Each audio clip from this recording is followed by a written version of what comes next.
चलिए, स्वागत है सभी का। राधे राधे, जय श्री महाकाल। सभी का इस प्यारी सी कक्षा में बहुत बहुत स्वागत है।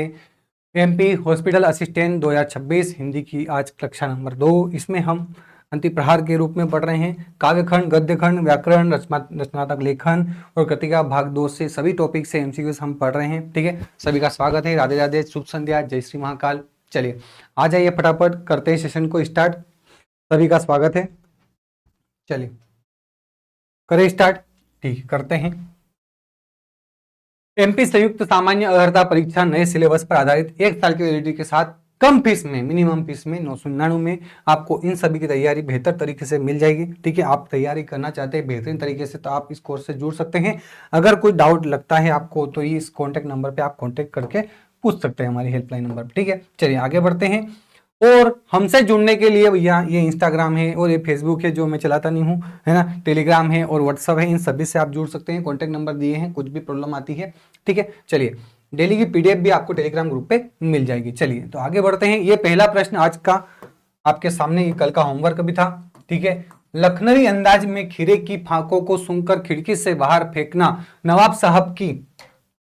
नवाब साहब की किस मनोवैज्ञानिक स्थिति का परिचय है। नवाब साहब दिखावटी थे, है ना, और जो उनकी सत्ता अभी खत्म हो गई थी, लेकिन फिर वो भी अभी दिखाना चाहते थे मैं भी आज नवाब बना हुआ हूं, नवाब हूं मैं, है ना, नवाब हूं।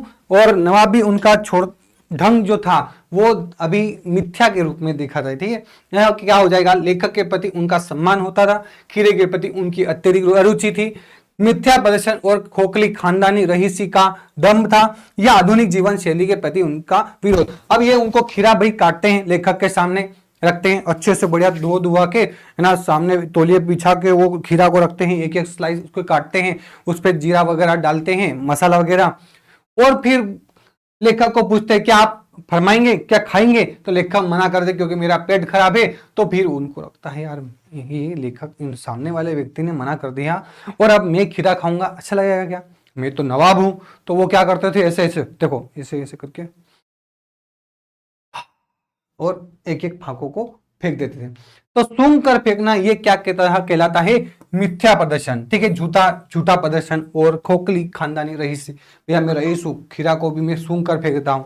ठीक है, चलिए तो आगे बढ़ते हैं। प्रश्न नंबर दूसरा, मन्नू भंडारी की एक कहानी यह भी के अनुसार उनके पिता के अंतर्विरोधों का मुख्य कारण क्या था, विशिष्ट बनने की चाह और सामाजिक प्रतिष्ठा खोने का डर, मन्नू भंडारी की मां का क्रांतिकारी स्वभाव, आर्थिक संपन्नता और विलासिता, स्वतंत्रता आंदोलन में उनकी प्रत्यक्ष भागीदारी का अभाव। बताइए क्या था। मन्नू भंडारी जी की एक कहानी यह भी उनकी एक रचना है ये।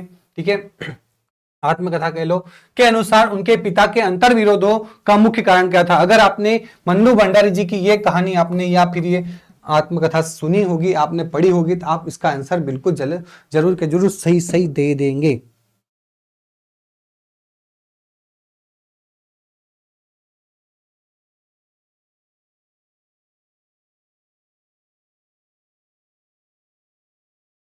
बताओ।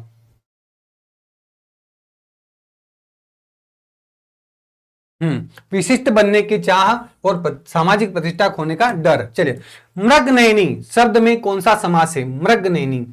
ठीक है, मृगनयनी में शब्द में कौन सा समास है और उसका सही विग्रह क्या होगा। कर्मधारय समास है, मृग के समान नयनों वाली, मृग मतलब हिरण के समान आंख वाली, है ना, या फिर अव्ययी भाव समास होगा, मृग और नयन होगा, द्वंद्व समास होगा, मृग या नयन होगा, तत्पुरुष समास होगा, मृग का नयन। बताइए इन चारों विकल्पों में से सही आंसर क्या होगा।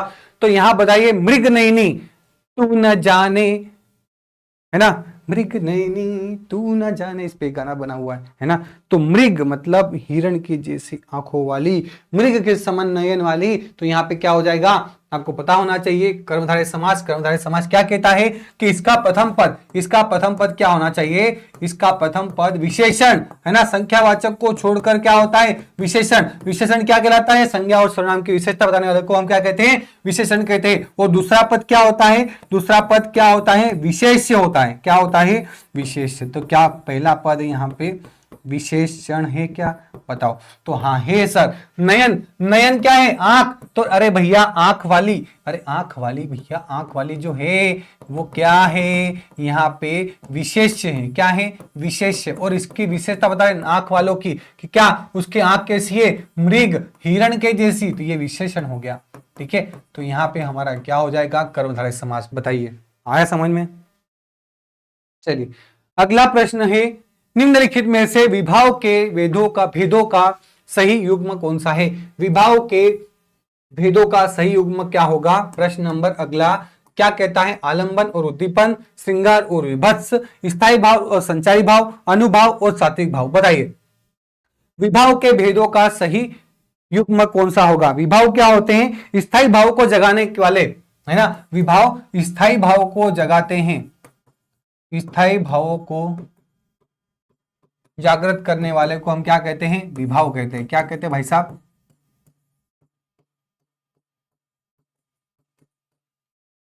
भाई स्थायी भाव। हमारे मन में 9 भाव हैं, स्थायी भाव 9 क्या 10 11 बहुत सारे भाव आ गए हमारे मन में। चलो रस्तों की संख्या कितनी है, 9 है। स्थायी भाव उसके कितने हैं, 9 है। ठीक है, तो भैया स्थायी भाव वो होते हैं जो हमारे मन में पहले से ही रहते हैं, है ना, लेकिन उचित वातावरण मिलने पर वो बाहर उजागर होते हैं। और जिस कारण से मन में भाव आते हैं, स्थायी भाव जागते हैं, वो कारण क्या कहलाता है, विभाव। और बताइए इसका युग्म कौन सा होगा, आलंबन और उद्दीपन होगा या फिर श्रृंगार और विभत्स होगा, स्थायी भाव और संचारी भाव होगा, अनुभाव और सात्विक भाव होगा। बताइए क्या होगा।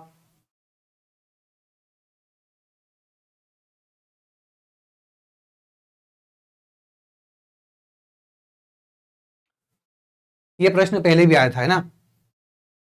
क्या हो जाएगा, विभाव के 2 प्रकार होते हैं, एक आलंबन और एक उद्दीपन। ठीक है, विभाव के कितने भाग होते हैं, 2, है ना, 2 प्रकार होते हैं, एक आलंबन एक उद्दीपन। आलंबन क्या होता है, आलंबन वे परिस्थितियां जो कारण होती हैं, है ना, जिसके कारण स्थायी भाव जागता है। ठीक है, स्थायी भाव जिसके कारण मन में भाव जागता है, जिसके कारण मन में भाव जागता है, जिसके कारण मन में भाव जागता है, उसको हम क्या कहते हैं, आलंबन। अरे भैया मान लीजिए यहां पे नायिका, है ना, नायिका है, नायिका को देखकर नायक के मन में रति नामक भाव जागा, प्रेम आया नायिका को देखकर। तो भैया किसको देखकर भाव जाग रहा है, नायिका को देख, या नायक और नायिका दोनों हो सकती है ना, या तो नायक को देखकर नायिका के मन में भाव आ जाए, या नायिका को देखकर नायक के मन में भाव आ जाए। ठीक है, प्रेम आ जाए, मन में कुछ भाव जागता है, वो क्या होता है, आलंबन। तो यहाँ पे नायक नायिका दोनों हो सकते हैं, है ना, नायक या नायिका, ये यहाँ पे दोनों में से एक हो सकता है। अब उद्दीपन क्या होता है, भैया नायक या नायिका के मन में कुछ भाव जागा है, उस भाव को और अधिक बढ़ा दे, उन भावों को, स्थायी भावों को और अधिक बढ़ाने का काम करते, है ना, स्थायी भावों को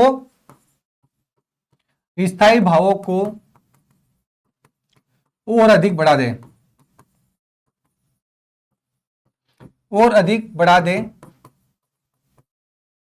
और अधिक उद्दीपित कर दे, है ना, तो वो क्या होते, उद्दीपन। जैसे चांदनी रात, है ना, हवा के प्यारे प्यारे झोंके, एकांत स्थान, उपवन गार्डन, है ना, हरियाली, पानी का कलकल धीरे धीरे बहना, पक्षियों की चहचहाट। ठीक है, नायिका का अपने बालों का संवारना।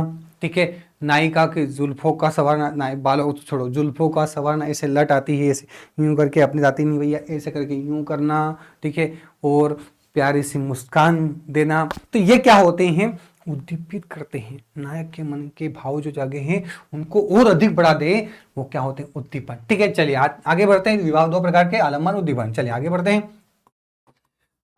नुपुर मंजू बजे कट्टी किंकिणी के देखो यहाँ पे क ध्वनि की मधुराई, इस पंक्ति में कौन सा अलंकार प्रमुखता से प्रयुक्त हुआ है। अनुप्रास अलंकार है, श्लेष अलंकार है, रूपक अलंकार है, उत्प्रेक्षा अलंकार। बताइए कौन सा अलंकार होगा, कौन सा अलंकार होगा। देखो यहाँ पे किसी वर्ण की आवृत्ति बार बार हो रही है ना, किसी वर्ण की आवृत्ति बार बार जहां पे होती है वहां पे क्या होता है, अनुप्रास अलंकार होता है। ठीक है, वहां पे क्या होता है, अनुप्रास अलंकार। रघुपति राघव राजा राम, चारों चंद्र की चंचल किरणें खेल रही थी जल थल में, चंदू के चाचा ने चंदू की चाची को चांदनी चौक में चांदनी की चम्मच, चांदनी चौक में चांदी की चम्मच से चॉकलेट चटाई। पहले चटनी चढ़ाते थे, अब क्या, चॉकलेट। भैया सिल्क चाहिए भैया, 200 वाली जो भी आती है, मेरे को पता नहीं है। तो यहाँ पे अनुप्रासन, मुदित महीपति मंदिर आए, सेवक सहित सुमंत बुलाए, अनुप्रास अलंकार।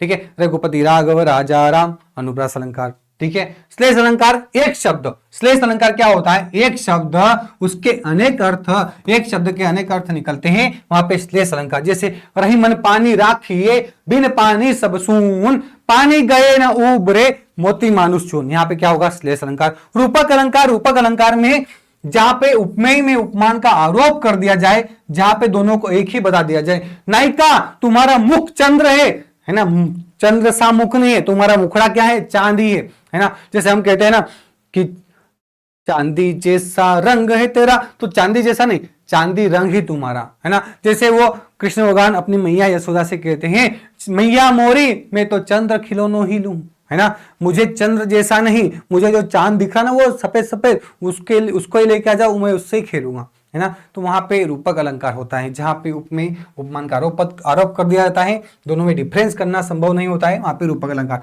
उत्प्रेक्ष अलंकार, मानो मनहु जनो जनु, है ना, मानो मनहु जानो जनहु, इस प्रकार के शब्द आ जाए, मानो मनहु जनो जनहु, जानो जनहु, इस प्रकार से, है ना। जैसे मैं कहूं कि मुख मानो चंद्र है, मुख मानो चंद्र है, कि माना जाए कि मुख मानो चंद्र है, तुम्हारा मुख नायिका क्या है, चंद्र है, तो यहाँ पे मानो मनहु आ जाता है, वहां पे क्या होता है, उत्प्रेक्ष अलंकार। बोलिए सत्यनारायण भगवान की जय। ठीक है, चलिए आगे बढ़ते हैं। अगला प्रश्न, उज्जवल शब्द का सही संधि विच्छेद क्या है, बताओ। उज्जवल शब्द का सही संधि विच्छेद क्या है, उज्जवल, उज्जवल यानी धवल, है ना, किंजल जी के हस्बैंड, है ना। तो यहाँ पे उज्जवल उजाला होता है। ठीक है, तो यहाँ पे उज प्लस वल होगा, उत प्लस ज्वल होगा, उज प्लस उत प्लस ज्वल होगा, उज प्लस ज्वल होगा, या उद प्लस ज्वल होगा, बताइए क्या होगा।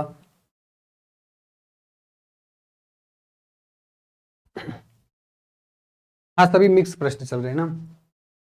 तो क्या होगा, उत प्लस ज्वल, है ना, त का ज में परिवर्तन, त का ज में परिवर्तन, तो क्या हो जाएगा, उ आधा ज, फिर आधा ज, फिर वह ल, उज्ज्वल। ठीक है, चलिए बढ़ते हैं। ये व्यंजन संधि, इसमें कौन संधि है, चलिए पढ़ते हैं आगे। चौपाई छंद के प्रत्येक चरण में कितनी मात्राएं होती हैं और अंत में क्या वर्जित माना जाता है। चौपाई छंद के प्रत्येक चरण में कितनी मात्राएं होती हैं और अंत में क्या वर्जित माना जाता है, बताइए। 24 मात्राएं होती, यदि 11-13 पर होती हैं, 16 मात्राएं, अंत में जगन और तगन वर्जित है। 11 मात्राएं होती हैं, अंत में लघु गुरु आवश्यक है। 16 मात्राएं होती हैं, अंत में 2 गुरु होना अनिवार्य है, बताइए क्या होगा। चौपाई, श्री गुरु चरण सरोज रज, तो ये क्या हो जाएगा, तो दोहा है, ये दोहा हो जाएगा 13-11 पे यति वाला। लेकिन उसके बाद जो होगा तो जय हनुमान ज्ञान गुण सागर, ये चौपाई है ना। तो इसमें हर एक चरण में 16 मात्राएं होती हैं और अंत में जगण और तगण वर्जित होता है, ये वाले नहीं आते हैं। ठीक है, चलिए बढ़ते हैं आगे। जॉर्ज पंचम की नाक पाठ में नाक किसका प्रतीक है और इसके माध्यम से लेखक क्या व्यंग करना चाहता है। नाक विदेशी व्यापार का प्रतीक है, नाक श्वास का प्रतीक है और लेखक प्रदूषण पर व्यंग करता है। नाक सौंदर्य का प्रतीक है और लेखक प्लास्टिक सर्जरी पर व्यंग करता है। नाक प्रतिष्ठा का प्रतीक है और लेखक भारतीय हुक्मकारों की गुलाम मानसिकता पर व्यंग करता है। बड़ा, बताइए।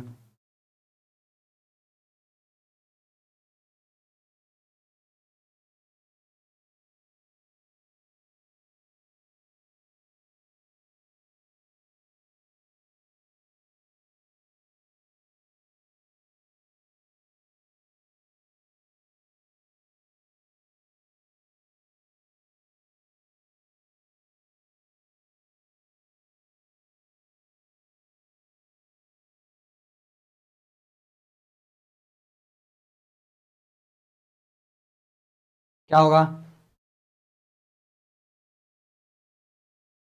नाक प्रतिष्ठा का प्रतीक है और लेखक भारतीय हुक्मकारों की गुलाम मानसिकता पर व्यंग करता है। साना साना हाथ जोड़ी, छोटे छोटे हाथों हाथ जोड़कर प्रार्थना करना विनम्रता से। पाठ में लेखिका ने कटाव जाती है वो, है ना, को भारत का स्विट्जरलैंड कहने के बजाय स्विट्जरलैंड से भी बेहतर क्यों माना? क्योंकि कटाव अभी अभी मौलिकता और अछूते सौंदर्य को बनाए हुए था, क्योंकि वहां विदेशी पर्यटक कम आते थे, क्योंकि वहां की यात्रा बहुत सस्ती थी, क्योंकि कटाव की ऊंचाई स्विट्जरलैंड से अधिक थी। बताइए क्या होगा?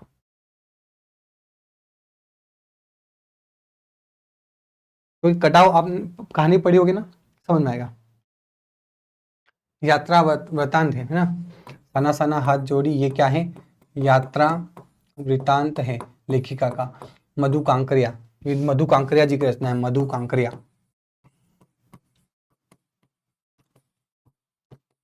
चलिए, तो क्योंकि कटाव अभी तक कोई गया नहीं था, है ना, तो क्या है? क्योंकि कटाव अभी कोई अपनी मौलिकता और अछूते सौंदर्य को बनाए हुए था।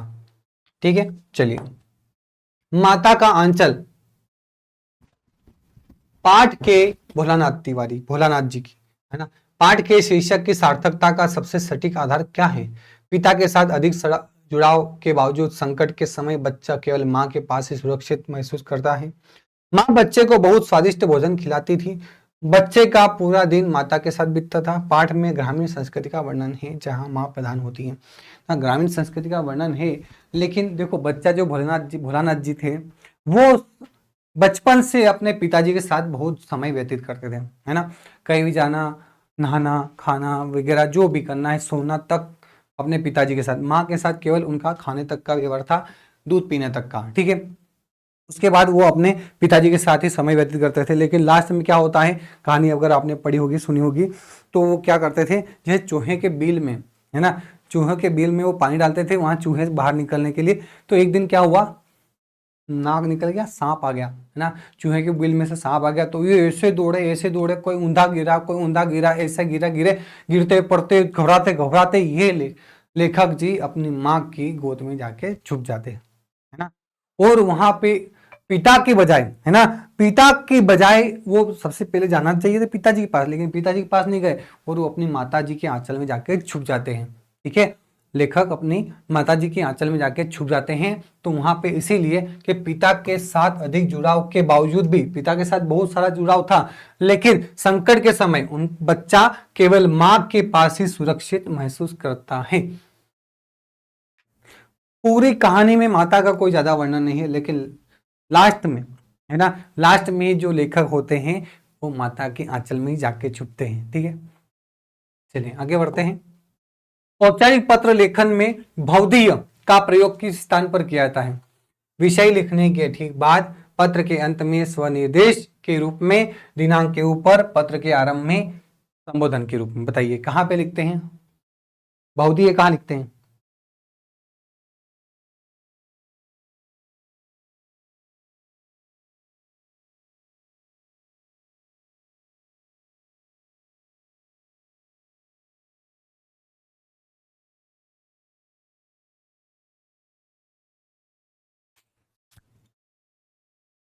भवदी हमने लिखा होगा ना, इधर भवदी लिखते हैं तो पत्र के सबसे अंत में। ठीक है, विषय तो बीच में आता है, सबसे पहले हम क्या लिखते हैं, प्रेषक, है ना। चलिए, तो यहाँ पे क्या हो जाएगा, भवदी, उसके ऊपर हस्ताक्षर करते हैं। ठीक है, उसके ऊपर दिनांक लिखते हैं। चलिए आगे बढ़ते हैं। कथन, निबंध लेखन में भूमिका को प्रभावशाली होना चाहिए, कारण भूमिका पाठक को विषय की गहराई और लेखक के दृष्टिकोण से परिचित कराती हैं और जिज्ञासा जागृत करती हैं। तो क्या कथन ए और कारण दोनों सही है, लेकिन कारण कथन की सही व्याख्या नहीं है। कथन सही है लेकिन कारण गलत है, कथन गलत है लेकिन कारण सही है। कथन और कारण दोनों सही है और कारण कथन की सही व्याख्या है। क्या ऐसा है, बताइए इसमें क्या होगा सही? निबंध लेखन में भूमिका को प्रभावशाली होना चाहिए,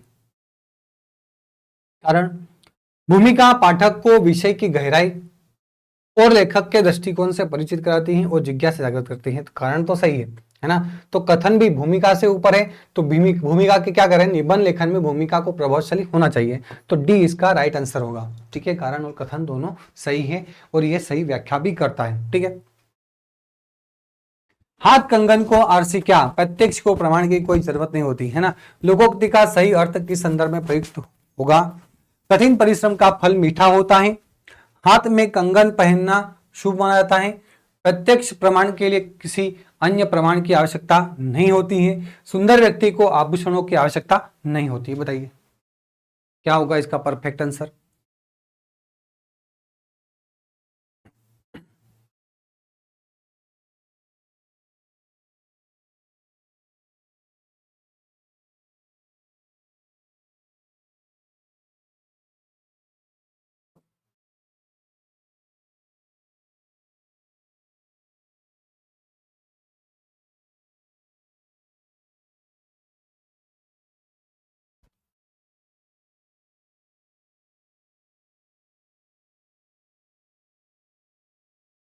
प्रत्यक्ष को प्रमाण की कोई आवश्यकता नहीं होती।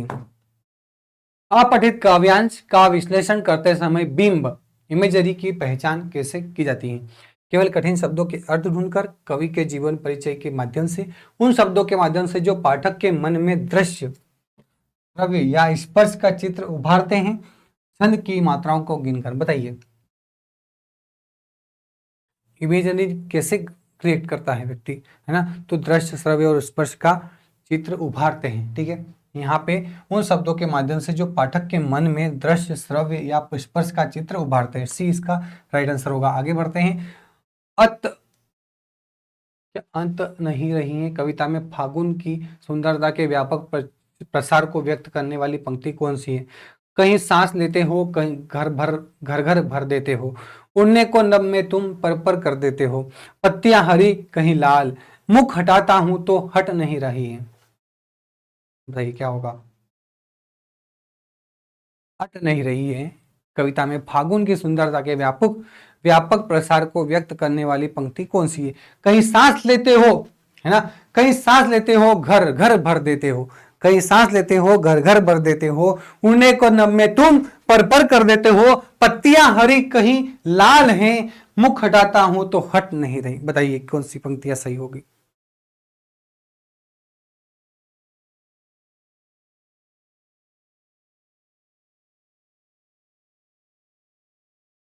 है ना, ये बसंत ऋतु की, फागुन महीना बसंत ऋतु में आता है ना। बसंत का अग्रदूत किसे कहा जाता है, बसंत का अग्रदूत कहा जाता है निराला जी को, है ना, बसंत ऋतु। और ये कहानी किसकी है, कविता ये निराला जी की, सूर्यकांत त्रिपाठी निराला जी। ठीक है, निराला जी की है अट नहीं रही, क्या है, अट नहीं रही है। तो यहाँ पे कहीं सांस लेते हो घर घर भर देते हो, ठीक है, कहीं सांस लेते हो घर घर भर देते हो, उनकी रचना है। ठीक है,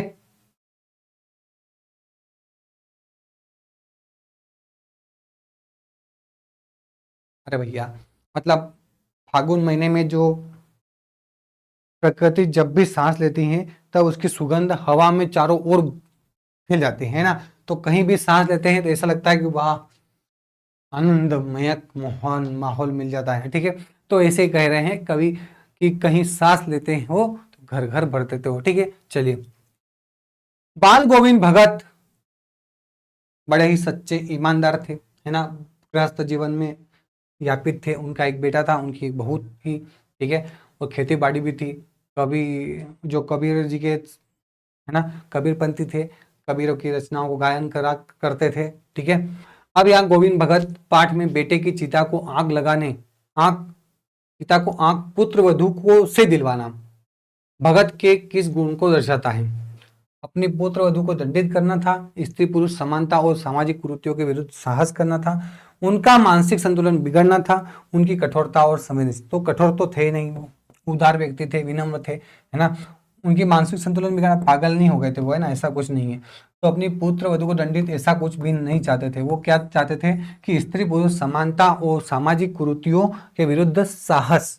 ठीक है, ये उनका लक्ष्य था। चलिए आगे बढ़ते हैं। अगला प्रश्न, नीलकंठ शब्द में यदि बहुब्रीहि समास माना जाए, ध्यान समझना, नीलकंठ शब्द में यदि बहुब्रीहि समास माना जाए तो क्या हो जाएगा कि नीला है कंठ जिसका अर्थात शिव है ना, तो उसका विग्रह क्या होगा, नीले रंग का कंठ, तो ये तो मोर का होता है, ऐसा भी हो सकता है।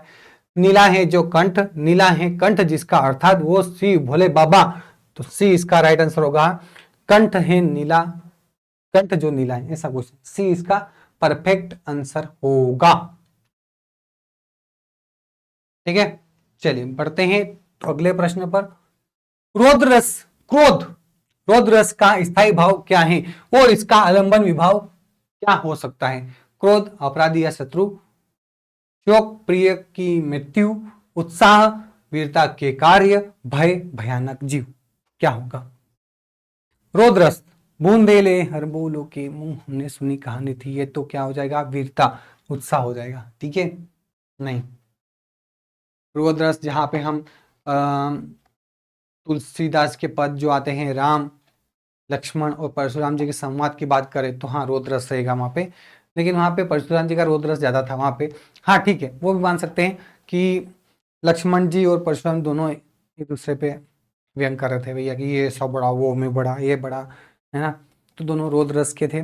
अभी दुर्योधन की बात करें तो अभी रोद रस, है ना, कर्ण की बात करें थोड़ा सा कम रहता है, लेकिन यहाँ पे अर्जुन की बात करें, अर्जुन तो चलो ठीक है, लक्ष्मण की बात कर लो, है ना, परशुराम की बात कर लो, परशुराम जी, और हमारे कौन से दुर्योधन, ये तीनों तो रोद रस के भरपूर। ठीक है, रोद रस क्रोध हो जाएगा अपराधी या शत्रु के बारे में। ठीक है, चलिए कथन ए, छायावादी कविता में प्रकृति का मानवीकरण प्रमुखता से किया जाता है। ठीक है, कारण है कि छायावादी कवि प्रकृति के माध्यम से अपनी सूक्ष्म अनुभूतियों और रहस्यात्मकता को व्यक्त करना चाहते हैं। कथन ए गलत है लेकिन कारण सही है, कथन सही है लेकिन कारण गलत है, कथन और कारण दोनों सही है लेकिन कारण जो है कथन की सही व्याख्या नहीं है। दोनों सही है, दोनों व्याख्या भी करते हैं, बताइए क्या होगा इसका परफेक्ट आंसर, क्या होगा बताइए जल्दी।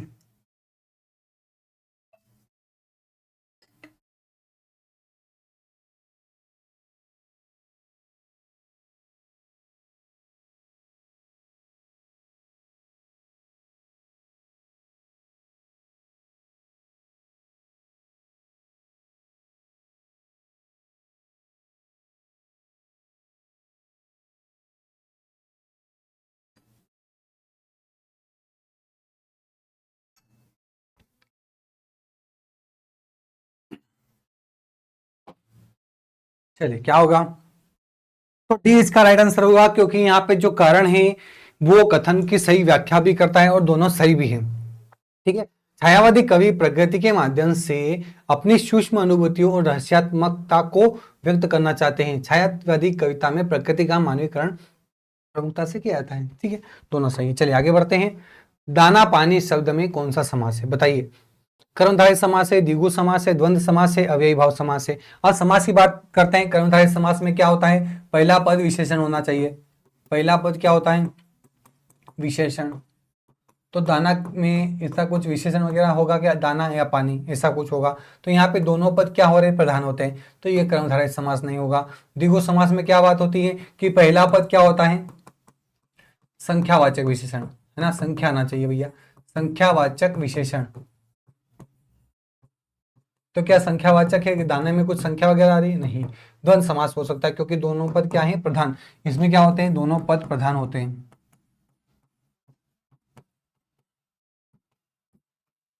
अब यही भाव समास में पहला पद प्रधान होता है। अव्ययी अविकारी शब्द आते हैं इसमें, है ना, अव्ययी अविकारी शब्द आते हैं। ठीक है, चलिए आगे बढ़ते हैं। मैया मोही दाऊ बहुत खिजायो पद के रचिता है। मैया मोही दाऊ बहुत खिजायो, कहता है कि तुझे माने नहीं जना, यशोदा मैया ने तुझको तो कहीं से उठा के लाए हैं, है ना। तो बताइए तुलसीदास जी की पंक्तियां हैं, तो सूरदास जी की हैं, या फिर कबीरदास जी या रहीम जी की, किसकी पंक्तियां हैं बताइए, किसकी पंक्तियां हैं ये, सूरदास जी की, है ना, सूरदास जी की पंक्तियां हैं। ठीक है, चलिए सूरदास के पद हैं, आगे बढ़ते हैं। राम लक्ष्मण परशुराम संवाद किस काव्य से लिया गया है? विनय पत्रिका, रामचरितमानस, कवितावली, गीतावली।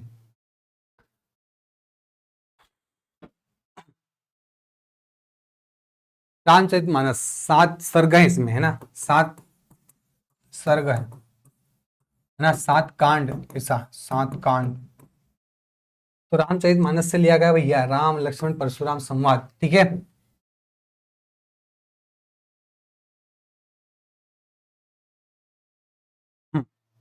बालकांड, अयोध्या कांड, है ना, फिर अरण्य कांड, किष्किंधा कांड, सुंदर कांड, और लंका कांड और उत्तरकांड, ठीक है। चलिए,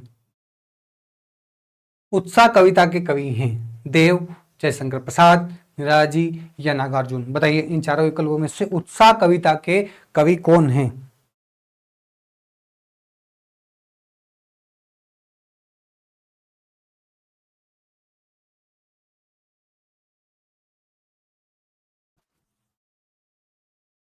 कौन है भैया?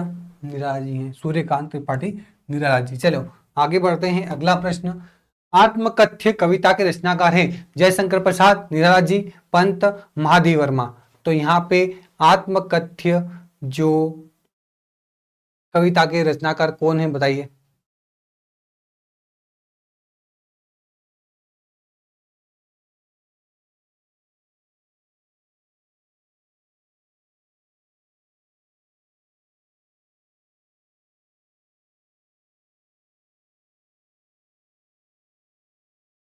कौन है बताइए जल्दी।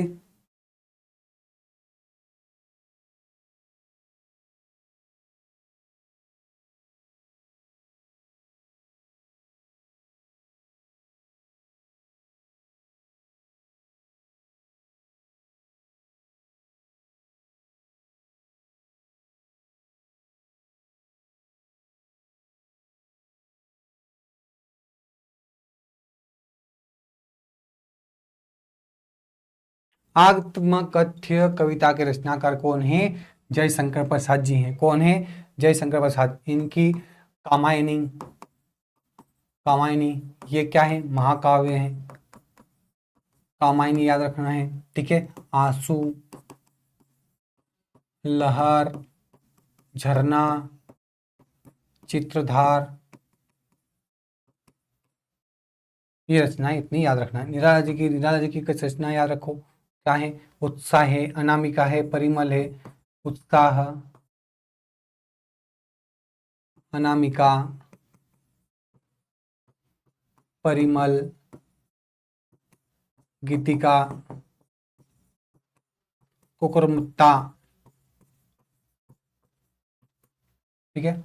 और यहाँ पंत जी की बताइए।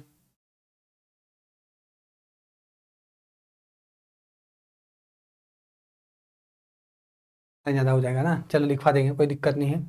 एक एक काम करेंगे, एक सेशन अपन रचना से लेके आएंगे, है ना।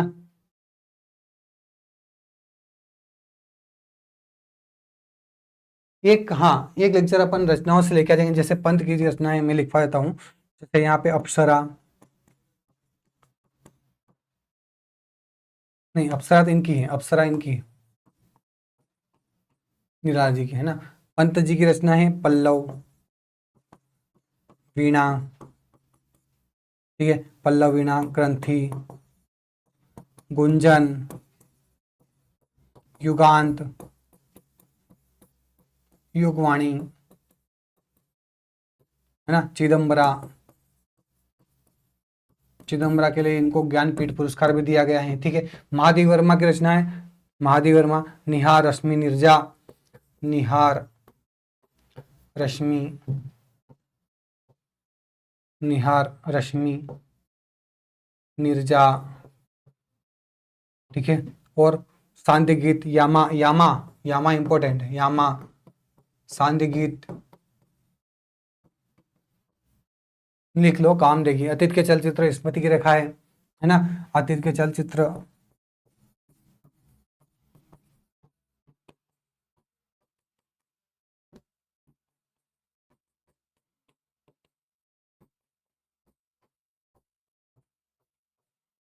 स्मृति की रेखाएं, ठीक है, तो ये याद रखना है। देव किस काव्यधारा के कवि हैं? बताइए, देव किस काव्यधारा के कवि हैं? भक्ति काल, आदिकाल, रीतिकाल, आधुनिक काल। बताइए किस काव्यधारा के कवि हैं देव? देव का ओरिजिनल नाम क्या था? देवदत्त द्विवेदी। क्या नाम था? देवदत्त।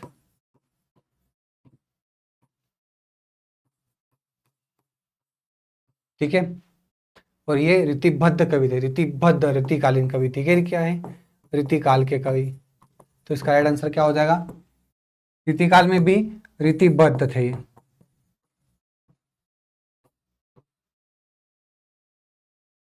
इनकी रचनाएं क्या हो जाएगी? भाव विलास,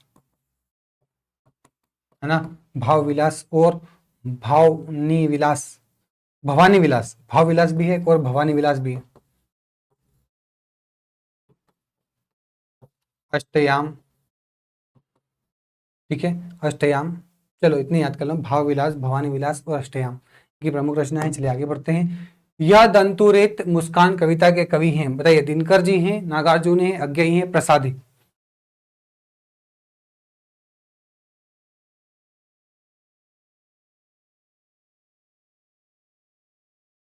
यह दंतुरेत मुस्कान नागार्जुन की रचना। चलिए आगे बढ़ते हैं। नेताजी के चश्मा के लेखक हैं? स्वयं प्रकाश, हरिशंकर परसाई, प्रेमचंद, यशपाल। बताइए, नेताजी का चश्मा के लेखक कौन है?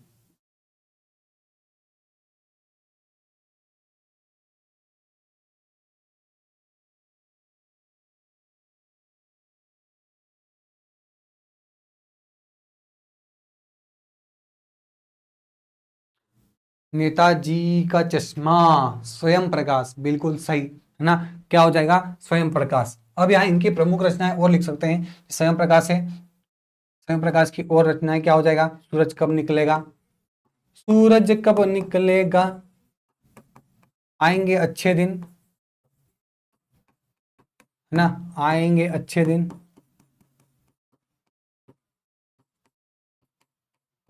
आएंगे अच्छे दिन भी, ठीक है, और आदमी जात का आदमी,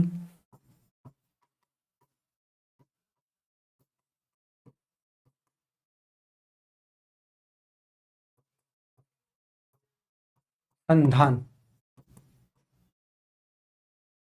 ईंधन, ठीक है, ये इनकी रचनाएं। हरिशंकर परसाई जी की कुछ रचनाएं याद हो तो लिख दिए। हरिशंकर प्रसाद जी की रचनाएं।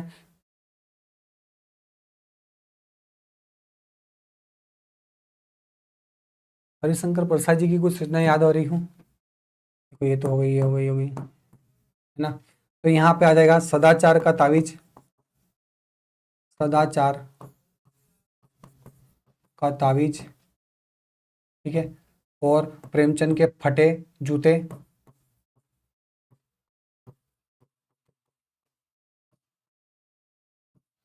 प्रेमचंद के फटे जूते, भूत के पांव पीछे,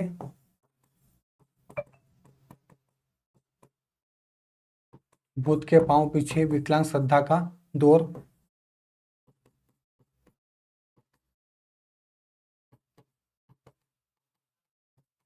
विकलांग श्रद्धा का दौर, हंसते हैं रोते हैं, ठीक है, बहुत सारी हो गई। चलो प्रेमचंद जी की, गोदान गबन, है ना, गोदान गबन, निर्मला, सेवा सदन, रंगभूमि, कर्मभूमि,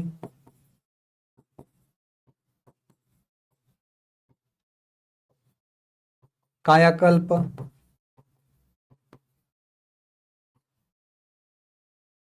ईदगाह, कफन, कफन, कफन, ईदगाह, उसकी एक रात। चलो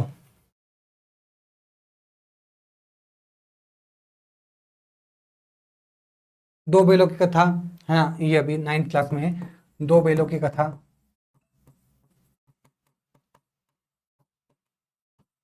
उपन्यासकार हैं ये प्रेमचंद जी, है ना। चलिए अब बताइए,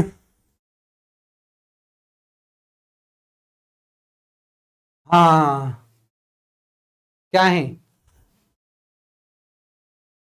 हाँ, पंच परमेश्वर भी इनकी है ना, पंच परमेश्वर। चलिए, ये इनकी रचनाएं हैं। यशपाल जी की रचनाएं कुछ हो याद हो तो बताइए, यशपाल जी की।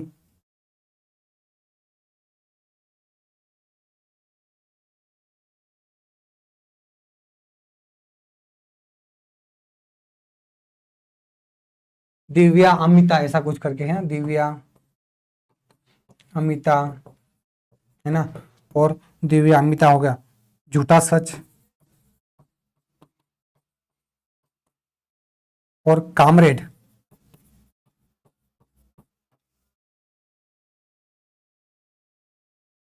ठीक है, चलिए बढ़ते हैं आगे अगले प्रश्न पर। बाल गोविंद भगत रेखा चित्र के लेखक है, बताइए। राम वृक्ष बेनुपुरी, या फिर फणीश्वर नाथ रेणु, महादेवी वर्मा, प्रेमचंद, बताइए। बाल गोविंद भगत रेखा चित्र के लेखक कौन है? कौन है? राम वृक्ष बेनीपुरी। कौन है? राम वृक्ष बेनीपुरी। ठीक है, यहाँ पे क्षितिज भाग 2 से लिया गया, ये देखो 10th क्लास की है ना। फणीश्वर नाथ रेणु जी की कुछ रचनाएं याद हो तो देखो, इनकी और रचनाएं हैं। राम वृक्ष बेनीपुरी जी की माटी की मूर्तें, माटी की मूर्तें, लाल तारा, देखो जो भी याद आ जाएगी वो लिखा दूंगा, है ना। लाल तारा, और पतितों के देश में,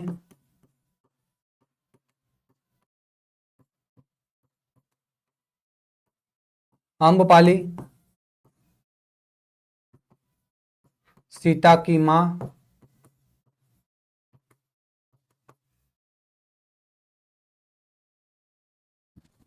चलिए फणीश्वर नाथ रेणु जी की कुछ रचनाएं, तो मेला आंचल, इंपॉर्टेंट, मेला आंचल, प्रसिद्ध आंचलिक कथा है ना, आंचल, मेला आंचल, प्रति परिकथा,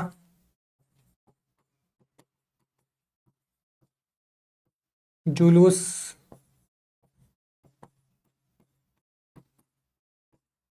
दीर्घपता, दीर्घतपा, ठीक है। और ठुमरी, ठुमरी इंपॉर्टेंट, ठुमरी, अग्निखोर,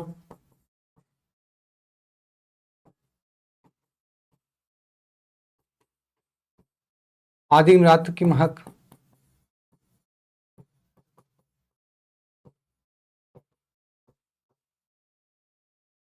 तीसरी कसम, और ये सारी बहुत सारी रचनाएं। चलिए आगे बढ़ते हैं। लखनवी अंदाज के लेखक कौन है भैया? लखनवी अंदाज, यशपाल जी हैं, प्रेमचंद जी है, गुरुदयाल सिंह है, फणीश्वर नाथ रेणु जी।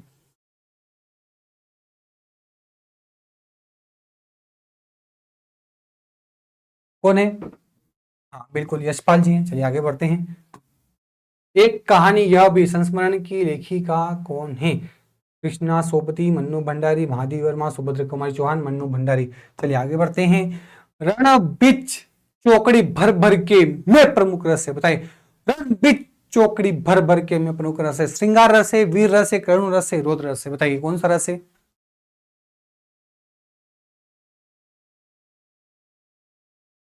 रण बिच चौकड़ी भर भर के, चेतक बन गया राणा था, निराला था, चेतक बन गया निराला था, ऐसा। चेतक की वीरता की कहानी है। रण विच चौकड़ी भर भर के, है ना। तो यहाँ पे रौद्र रस कौन सा है? रौद्र रस आएगा, ठीक है। चलिए, इसके रचयिता कौन है? श्याम नारायण पांडे। कौन है? श्याम नारायण पांडे।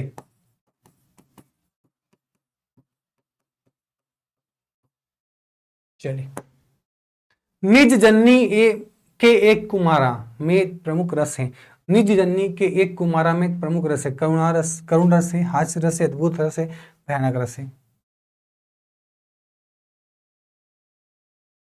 निज जननी के एक कुमारा में प्रमुख रस कौन सा है भाइयों? यहाँ पे जब लक्ष्मण मूर्छित हो जाते हैं, है ना, तब राम कुछ करुण भावनाओं में कहते हैं कि भैया तुम मेरे सगे भाई नहीं हो, लेकिन फिर भी मैं तुमको अपने अपनी जननी से जना हुआ मानता हूँ, ठीक है। और यहाँ पे बहुत ही दुख की बात होती है और करुण रस आएगा यहाँ पे। चलिए आगे बढ़ते हैं। चरण कमल में कौन सा अलंकार है? चरण कमल, चरण जैसे कमल नहीं, चरण कमल रूपक अलंकार, बिल्कुल सही। चलिए आगे बढ़ते हैं। कनक कनकते सौगुनी मालक तादिकाय में कौन सा अलंकार है? कनक कनक, यहाँ पे एक शब्द के एक जैसे नहीं, अलग अलग अर्थ आएंगे, तो यहाँ पे यमक अलंकार होता है ना। एक शब्द एक से अधिक बार आए, उसके अर्थ अलग अलग निकलते हैं, तो वहां पे कौन सा अलंकार होता है? यमक। कनक कनकते सौगुनी मालक तादिकाय, या खाए बोराय जगवा पाए बोराय, ठीक है। तेनु सूट सूट करता चांदी जैसा रंग है तेरा, वो नहीं है ना, वो तो हमारा क्या हो जाएगा? चांदी जैसा, तो उपमा अलंकार, ठीक है। यहाँ पे एक शब्द के एक से अधिक बार आते हैं, उसके अर्थ अलग अलग निकलते हैं। कनक कनक, जैसे यहाँ पे एक कनक का मतलब धतूरा, एक कनक का मतलब होता है सोना। जैसे तेनु सूट सूट करता, सजना है मुझे सजना के लिए, है ना। तीन बेर खाती थी वह तीन बेर खाती हैं, सबकी बेगम बेगम है, सबकी बेगम बेगम है, ठीक है। इस प्रकार श्लेष अलंकार, एक शब्द के अनेक अर्थ, एक शब्द के अनेक अर्थ, वहां पे क्या होता है? श्लेष अलंकार, ठीक है। चलिए अनुप्रास अलंकार, किसी वर्ण की आवृत्ति, यहाँ पे क्या होती है? वर्ण की आवृत्ति, किसी वर्ण की आवृत्ति जहां पे बार बार होती है, वहां पे क्या होता है? अनुप्रास अलंकार। उपमा, में उपमा, उपमा उपमा देते भैया, सा सी से चांदी जैसा रंग है तेरा, है ना। जैसा हो जाए जैसी, वैसा वैसी, इस प्रकार के शब्द जहां पे आ जाते हैं वहां पे उपमा अलंकार होता है, ठीक है। चलिए आगे बढ़ते हैं। महेश का संधि विच्छेद है महा प्लस इश, मह धन इश, महा प्लस अश, मह प्लस अस। बताइए इन चारों विकल्पों में से कौन सी संधि सही होगी महेश की?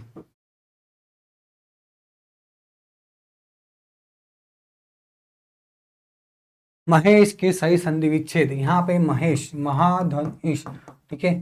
इसमें कौन संधि है आप बताइए? महा प्लस यहाँ से क्या आया? आ, यहाँ से की आया ई, तो क्या हो जाता है? ए, क्या बनता है? ए बनता है सर। यहाँ पे पीछे सी बच, स बच गया, यहाँ पे आगे मह बच गया, ह को ये ए पूरेगा, अरे पूरा कर देगा, मात्रा दे देगा, हे हो जाएगा शे, तो है महेश। और ये किसका नियम है? गुण का, गुण स्वर संधि, ए इसका राइट आंसर होगा। चलिए बढ़ते हैं आगे। अगला प्रश्न, राजपुत्र में समास है, बहुब्रीहि है, तत्पुरुष है, द्वंद्व है, कर्मधारय है।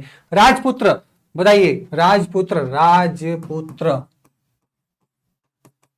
तो क्या हो जाएगा? राजा का पुत्र, है ना। राजा से उसके पुत्र में संबंध बता रहे का, जहां पे का, की, के, ना, नी, ने, रा, रे, रे आ जाता है, वहां पे क्या होता है? तत्पुरुष समास। तत्पुरुष भी कौन सा? संबंध तत्पुरुष समास। कौन सा हो जाएगा? संबंध तत्पुरुष समास। तो इसका राइट आंसर क्या हो जाएगा? बी, ठीक है। चलिए बढ़ते ही आगे। अगला प्रश्न, घर का बेदी लंका ढाई का अर्थ है घर बनाना, शत्रु से हानि, अपने व्यक्ति से हानि, यात्रा करना। घर का बेदी लंका ढाए, तो क्या होगा? घर का बेदी क्या ढाता है भैया? लंका ढाता है क्या? घर का बेदी घर बनाता है, घर शत्रु से हानि होती है, अपने व्यक्ति से हानि, तो यहाँ पे क्या हो जाएगा? अपने ही व्यक्ति से हानि, है ना। घर का बेदी लंका ढाए, वहां पे विभीषण जी की बात हो रही है ना। चलिए, नाक कटना का अर्थ हो चोट लगना, अपमान होना, बीमार होना, नाक टूटना, नहीं अपमान होना। नाक कट गई भैया इसकी, तो है ना। चौपाई छंद के प्रत्येक चरण में कितनी मात्राएं होती है? 16 मात्राएं होती है, ठीक है। चलिए, औपचारिक पत्र का दूसरा भाग कहलाता है, पहला भाग क्या कहलाता है, दूसरा भाग क्या कहलाता है, तीसरा, चलो संबोधन, विषय, हस्ताक्षर, प्रेषक, क्या होगा? औपचारिक पत्र का दूसरा भाग क्या कहलाता है? बताइए।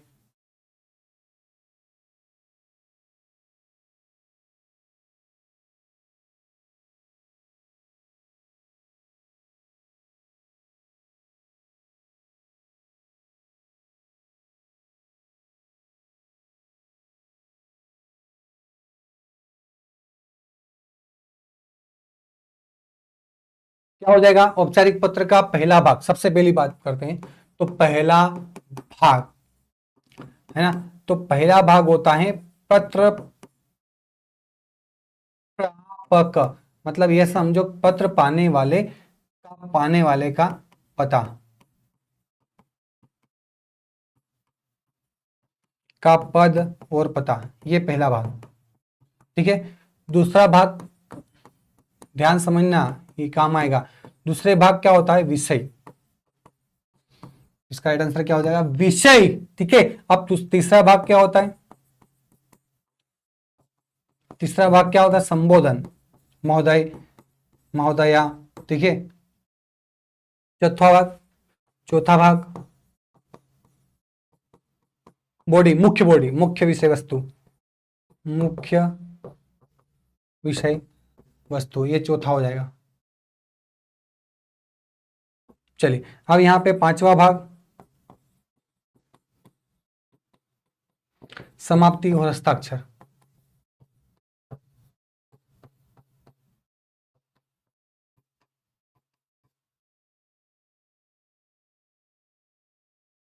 ठीक है, चलिए निबंध के मुख्य कितने भाग होते हैं? बताइए, निबंध के मुख्य कितने भाग होते हैं? तो निबंध के मुख्य कितने भाग होते हैं? निबंध के मुख्य कितने भाग होते हैं? इंट्रोडक्शन, बॉडी और उपसंहार। कितने भाग हो जाएंगे? 3। पहला प्रस्तावना, दूसरा मुख्य भाग, तीसरा उपसंहार। ठीक है, तो चलिए आज के लिए इतना ही, मिलते हैं एक ब्रेक के बाद। तभी तक के लिए सबको जय श्री राम, राधे राधे, जय हिंद, जय भारत। कैसा रहा आज का सेशन बताइए फटाफट कमेंट करके। ठीक है, चलिए, जय हिंद, जय भारत।